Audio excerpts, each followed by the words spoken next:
We're live. I don't know who Kate's talking to. My grandsons are leaving and they're all waving to me from the door. I'm like, bye, I can't talk. Bye, grandsons. Hi, everybody. Welcome back into college football. Woo! You'll notice that there's Kate to this side of me. Yes. There's Michelle to the downside of me. And there's me, Sonia. And then you'll also notice that Kate is wearing her TSIO stuff. Michelle is wearing her the U stuff. I am not. I am a superstitious fan.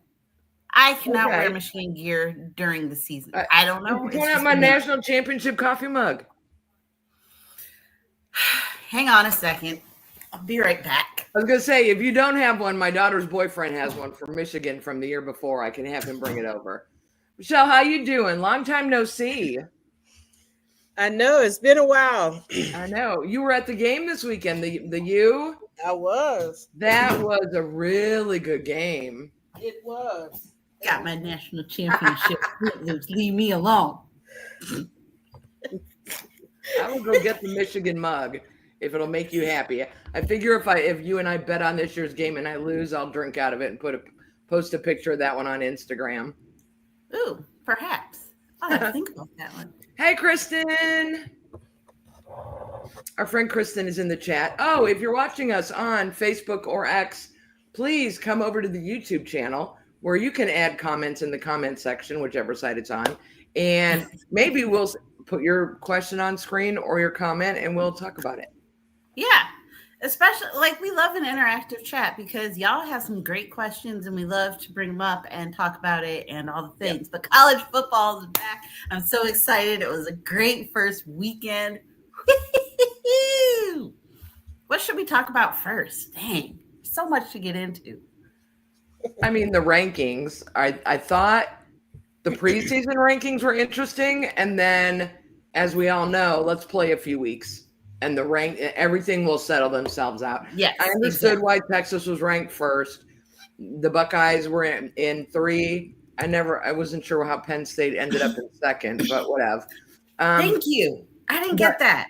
What is that all about? The Buckeyes lost a lot more people to the draft, a lot more starters than Texas did. So on paper, Texas had the edge. I will say I was very disappointed in Buckeye fans in general with the way they bashed Arch Manning after that game on Saturday.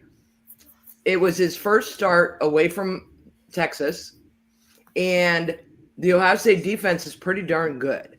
And so every time you complain that he is not good, he shouldn't be a Heisman candidate, he's garbage, what you're doing is belittling the work that your defense did. And so I'm just like, you know what, it's way too early in the morning I talk smack about the whole state of Michigan, but I don't single out players. And I'm not a fan of people on the social media going after individual players like that. It's not my thing. I'll give you that. I mean, the way y'all bashed the poor child, I thought it was 47-0. There was a whole lot of defense in the beginning of that game. And then both offenses, started going. I especially enjoyed Michelle's game. Miami versus Notre Dame. Miami moved up to number 5. I think you were at 10 in the preseason rankings. Yep. And then Notre Dame dropped from 6 to 9. I expected it to drop a little more, but then looking at the other teams that are in there, I can see where it's at. Sonia, your Michigan's at 15. They actually dropped one. They did. By winning. It happens. I think the upset, we have to talk. We can talk more about Miami and Notre Dame, but I really do want to. I don't know how we can go without talking about Bama and Florida, but Florida State. Michelle, did anything surprise you that you saw in that game? You were actually there in person. Was it what you expected it to be? It was what I was hoping it would be, and that was a great game. I thought it was a good game. I'm a defensive person, so I thought the defenses played very well. I was excited to see that Miami was very balanced. They ran the ball, they passed the ball. I think they had like 30 something rushes and 30 something passes. So I was happy to see that. I knew that the quarterback would be, everybody was waiting to see how would he do. Now with the new team, they're replacing Cam Ward and some of the receivers. But Mark Fletcher was still there running the ball, and he did a great job. But the defense came up strong for Miami. They were a little suspect. They started the game out great, and then in the second half, I think the third quarter, Notre Dame started going up and down the field, maybe like in the fourth quarter. But when they needed them at the end, they came through. And so the atmosphere was outstanding. It was over 66,000 in there. And you know how the Miami fans are. They're fickle, so they're not always full, but they were full. Notre Dame brought a good crowd, too. I actually was on the Notre Dame side of the field, but it was a good crowd. And they were hyped. And so you had Michael Irvin up there acting up and about to have a heart attack and giving everybody one. I mean, a lot of the youth players were there. I'm sure they were showing them on TV, and we can see them on the sideline, and the rappers and everybody from Miami was at that game. So it was a great game. I thought Notre Dame has a very good running game. Watch out for them with that running game. Boy, if they'd have kept running, they might have killed us. So I was glad that they wanted to pass. But I think, it's the first game. So teams get better. This is the first time they get better as the season goes, as we see every year. But I thought it was a great game. It was a good TV game, I'm sure, and it was a great atmosphere in the stadium. It seemed like it always, Yeah, I'm not sure why they quit. They had almost 100 yards rushing. I'm not sure why they quit running the ball, except that through 3 quarters, your defense held them to 7 points. And then it got a little loose at the beginning of the fourth. And I think having that lead, that 14-point lead, made them relax a little bit. But again, to your point, Michelle, they came up big when they needed to come up big. So that was always, that was interesting. And yeah, the TV was showing all the celebrities. For the Ohio State-Texas game, we had the national championship guys that left come back. But I watched a little bit of Bill Belichick's debut with North Carolina. And they had anyone who ever went to North Carolina played bad. Michael Jordan, like every time they were showing the stands, I'm like, these aren't even guys that played football. These are people who've apparently celebrities who've driven through. Well, it's a basketball school, so Michael Jordan school. If Michael Jordan there, is there, it's a big game for North Carolina. It's a huge game. It is. So it was a huge loss, but we'll see it. We'll give Bill some time. We'll give him a little leeway. He did. I think initially he's done what they wanted him to do, which is he put butts in the seat. He sold tickets. People were watching that game. They're paying attention to North Carolina football. And you're right, it's a basketball school. And he's bringing attention to them. So now he's just got to figure out, watch some tape and figure out how to win. We'll see that. If he gets his people, he'll be okay. Yeah. So I really didn't feel like there were a lot of shakeups, like nothing surprising in the polls that came out yesterday. We've got Ohio State 1, Penn State 2, LSU, then Georgia, Miami, Oregon, Texas, Clemson, Notre Dame, and South Carolina. There was some movement. Yeah, there was some movement in there. But for the most part, I think South Carolina is the only one that moved up into the top 10. Everyone else just kind of shuffled around. Sonia, do you think there's going to be a lot of changes in the next few weeks? Are they going to? Are they getting it right this early, or is 1 week way too soon? 1 week's way too soon. And I kind of looked at everybody else's schedule. They kind of have like cheesy schools coming up next few weeks. And so, okay, not cheesy schools, but like cupcakes, not like big matchups. Right? Agreed. And that's usually the first couple weeks of the season. When they first release the schedule, I'm like, not only do you have Ohio State, Texas, you have Bama, Florida State, you have Miami, Notre Dame. Like, usually it's, can we talk about Appalachian State to a Michigan fan? Like, you know what I mean? Yeah, those first few weeks. You can. You're playing some of the schools that are just not as big. Their programs are not as big. They get paid big money to be on those schedules.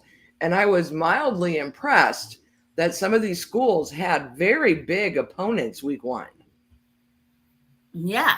Um, I mean, Michigan, these were some pretty big games, I think. And then now it's I think that was just like the hype, we're back kind of game. And then now we're getting into our little, out of conference games and smaller division games and stuff like that. So I think it gives them a chance to kind of settle out before they start getting into their conference season. That's when the rankings are really going to give us something and show us what we want to see. Yeah, Michigan had New Mexico this week, and I felt like from the second series, New Mexico was done. They were, but they made it 24 to 10 at half, and just even 14-0 in the first quarter, and just never looked back. They didn't look back, but they kind of started to look over their shoulder just a little bit. I think they let up with their intensity a little bit, and plus Notre Dame, or not Notre Dame, New Mexico kind of started to figure things out. They had that one trick play that was really pretty cool when all you could do was just tip your cap where the quarterback or where the running back threw to the quarterback, and that was a score. No, it was their tight end, and that was a score. So I mean, all you could do was just tip your cap to them, and then it was just interceptions. Like, 3 interceptions. 3 interceptions for the defense. Yes, yep, very that good. Was very nice.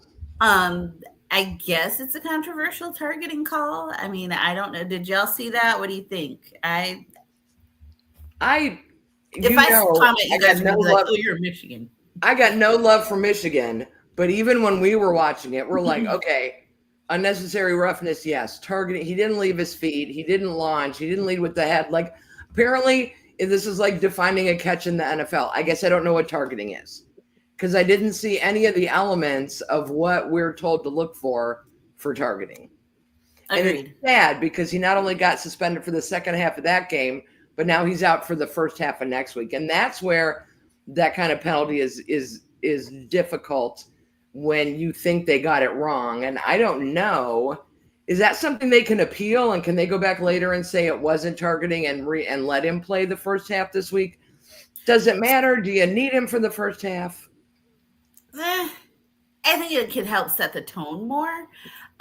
They did go, I think the Big Ten did look at it again, but upheld it, and it's still targeting, which fine, whatever. It is what it is, right? So yeah. I'm like you though. What is catch? What is targeting? But yeah, I thought you had to leave your feet. I thought you had to lead with the head. I thought a whole lot of things that I didn't see in that play. Michelle, did you see it at all? Was it on SportsCenter or anything? I didn't see it, but I think 95% of the calls for targeting are all controversial to me. So it's not a rule that I like. I understand why they have it. I just don't think that is followed to the core of what it should be, and also the offense creates a lot of those, and it's unfair to the defense. So I don't like the calls most of the time. So. Yeah, I'm the wrong person to ask, because 95% of it, I'm like, whatever. That's when you see me tweet, put a flag on the QB. That means that I don't agree with that. Yeah, like I understand the need for a targeting call, but totally. The criteria should be very clear, and anyone watching the replay should be able to be like yes or no, and it's a split decision. If you can't all agree on it, then the rule has not been made clear to everybody, because the thing about being clear is it's still left to the eyes of the beholder. So the person who's making the call, because the rules are clear, but I don't see the rules the same. I don't see it the same way you see it. And so, then they only have this much time. Even when they go back and look at it and they still get it wrong, in our eyes, they still get it wrong. And I'm like, I know you went and looked at that and you still called that. So. But again, and it would be nice if they would explain it, because they do. They go back and they look at it. The refs on the field go back and look at it, and then they come back and they just say the ruling on the field of targeting is upheld. They don't say he left his feet. He led with it. They don't say what he did that made it targeting. Yeah, it's a small percentage of them that just over-explain stuff. But I just think the rule, again, the offense knows the rules, and the offense. For instance, quarterbacks get this call often, a lot, or because they wait until the last second to slide and you hit them, and you're standing up when I go to hit you because you're 2 yards away. And then by the time I get there, you slide, and now I'm hitting you in the head when that's not where my target was, but that's what happened. Exactly. So We talk about this a lot in the NFL season when you look at quarterbacks like a Pat Mahomes who will dance along the sideline and you go to make a hit and you're like, take it easy on him because you don't want to get, a penalty, but then he'll get out of it. He's not going out. He's still running. You got to make sure you take him down. And the defense is so, I don't know, they're under the gun on those kind of plays. They're at a disadvantage because they're trying to make a play. And if they don't make the play, they don't get a penalty, but the quarterback gets away. right. And I think it's the same kind of deal. Yep. Mm-hmm. No boy. Anybody any other games that they think are worth chatting about today? We talk about Florida State and Bama. I don't know what that was. I don't know what I don't know what I watched. I watched it and then I watched Sports Center to make sure that it was what I thought I saw. I've never seen a Bama team play that poorly, and I don't want to disrespect Florida State, but that was just, I mean, it wasn't even close. 31-17. It was done at halftime at 17-10. Yeah. Sonia, Michelle, anything? For me, that was probably the biggest upset, the most surprising of all the games. Not that I thought Alabama was going to be great, but we expected Alabama to be better. Florida State wasn't ranked, so they're probably had the biggest impression on everyone. They jumped 14 in the polls after being unranked. But wait, how many games did Florida State win a game last year? I don't know how many they won, but it's not that Florida State team is like a 360 from what they were last year if we go just by this game against Alabama. So they look good. I have to say Florida State looked good. Alabama looked like pre Nick Saban. And so pre Nick Saban and post Nick Saban is about the same, I guess. Florida State went 2-10 last year. Yes, they did.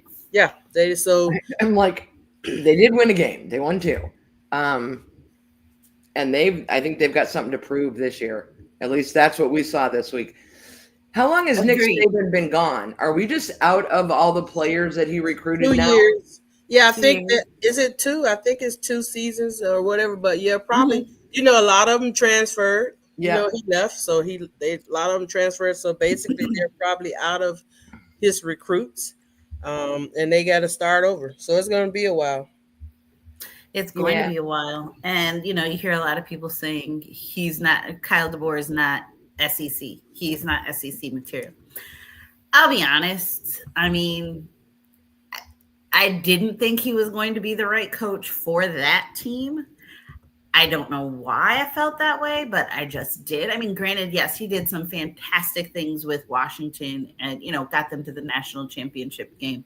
But I don't think he should have been the one to follow Saban, possibly one of his coordinators, something like that. But I don't think that was the one. That's just my call.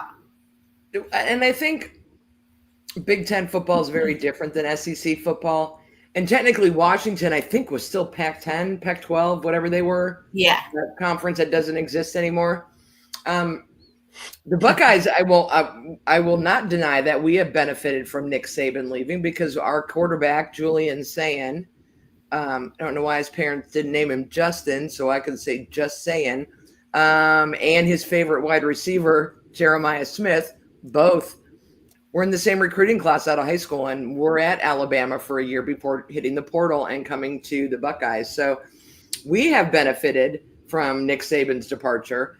I'm sure there are some people on a lot of other rosters benefited from those changes as well. Agree. I think we have a wide receiver too from Alabama. I can't remember his name, but I think we do. I was about to say our quarterback, we flipped him from LSU, so that's okay.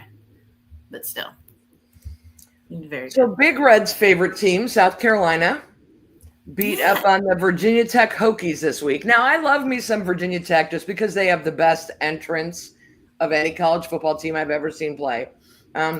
But they got pretty well beat up 24-11, and I didn't see that coming. They got a safety early and got off to like a 2-0 lead. And then it was pretty much like the second half. It was 8-10 at halftime, so it was pretty close. And then third quarter, nobody scored. Fourth quarter, Virginia Tech forgot how to play defense, and South Carolina just went crazy. I wish Big Red was here so he could give us his thoughts. I know on how the Gamecocks did. But I find that some of the people in the chat have their favorite teams, and so I pay attention to them when I'm flipping channels on Thursday, Friday, Saturday, Sunday. I swear we had football every single day this weekend. I could find a game. And so I stop and I'm like, oh, so-and-so from the chat likes this team. And I end up sitting watching it for a little bit. So I did watch quite a bit of that game. Same. That's what I like to do. I'm like, oh, wait, this is so-and-so's team. Let's see how they did. I don't really always do that for Miami. Yeah.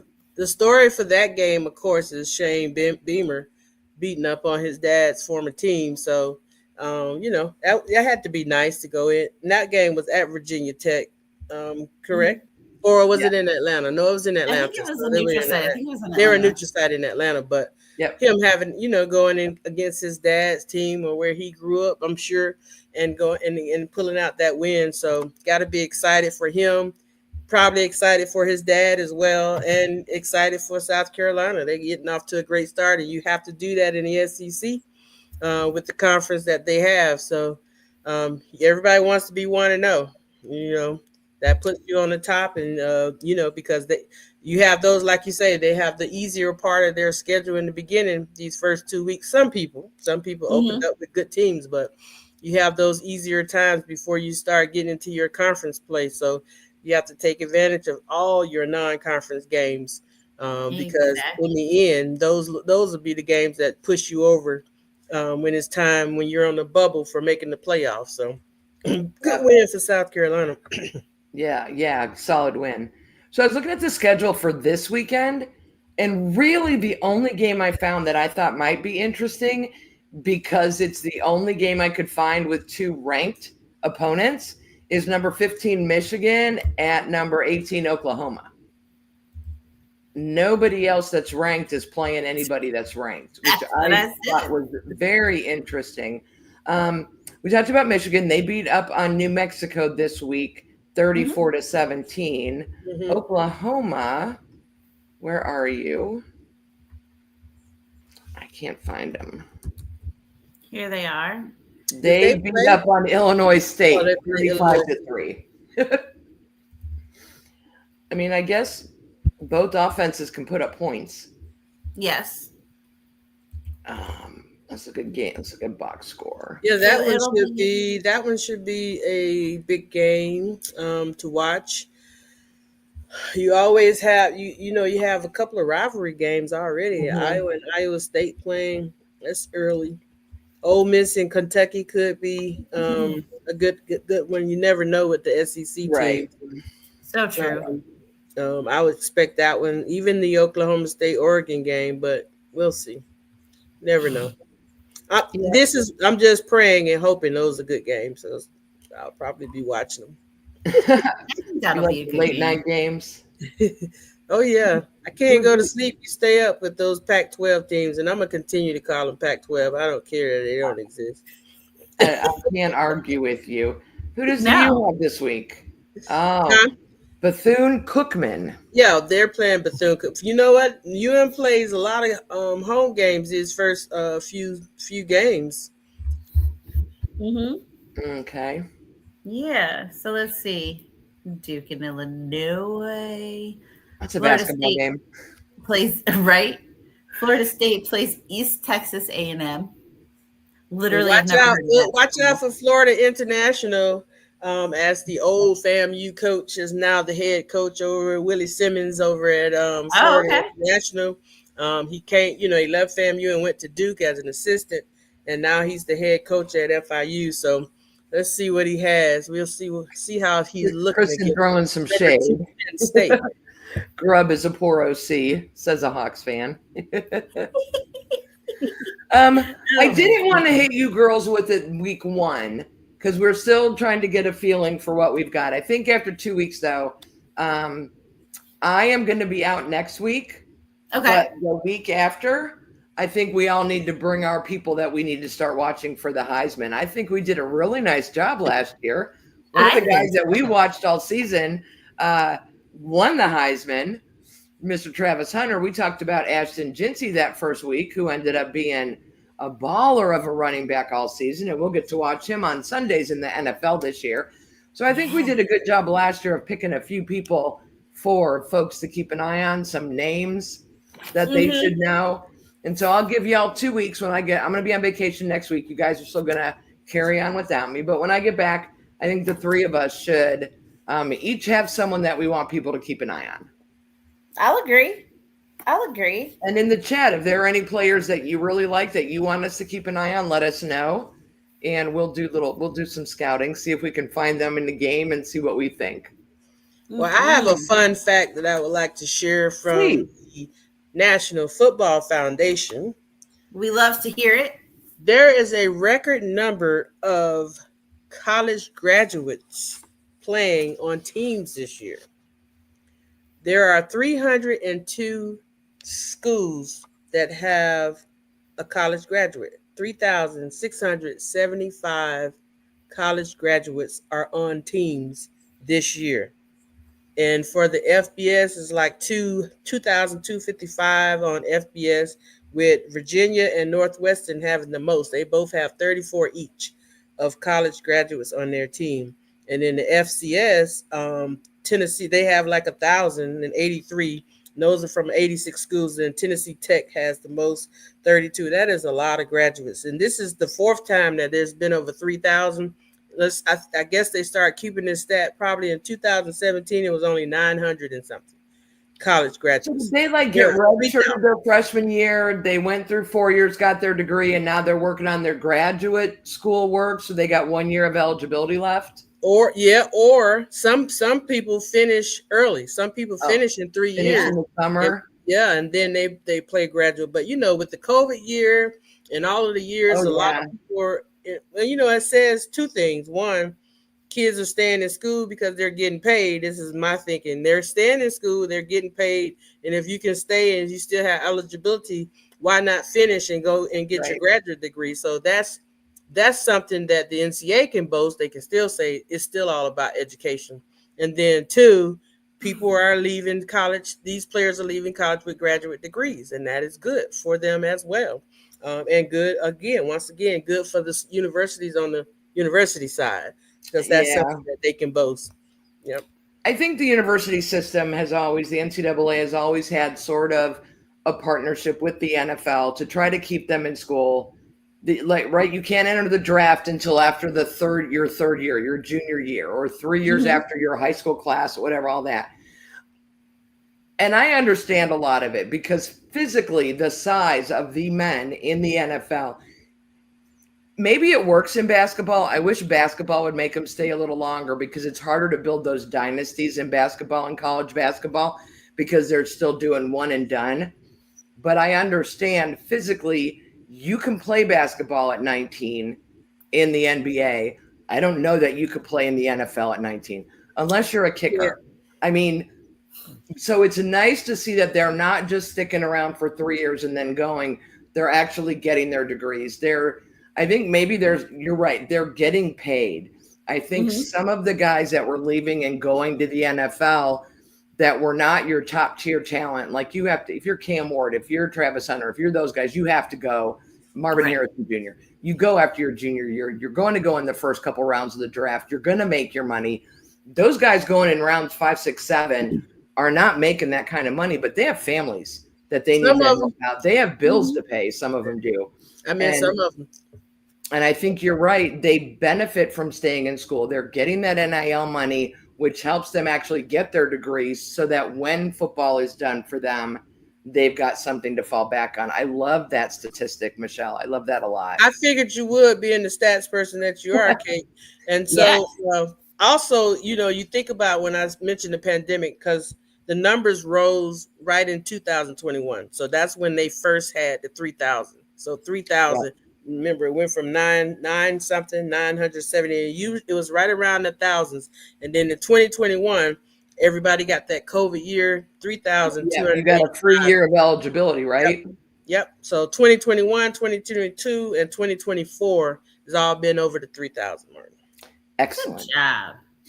You love to love hear that. it. You love to say, I love it. I love Love it. it. I do. And like you said, it's a good selling point for the NCAA. I roll. But yes, it's a good thing. All right.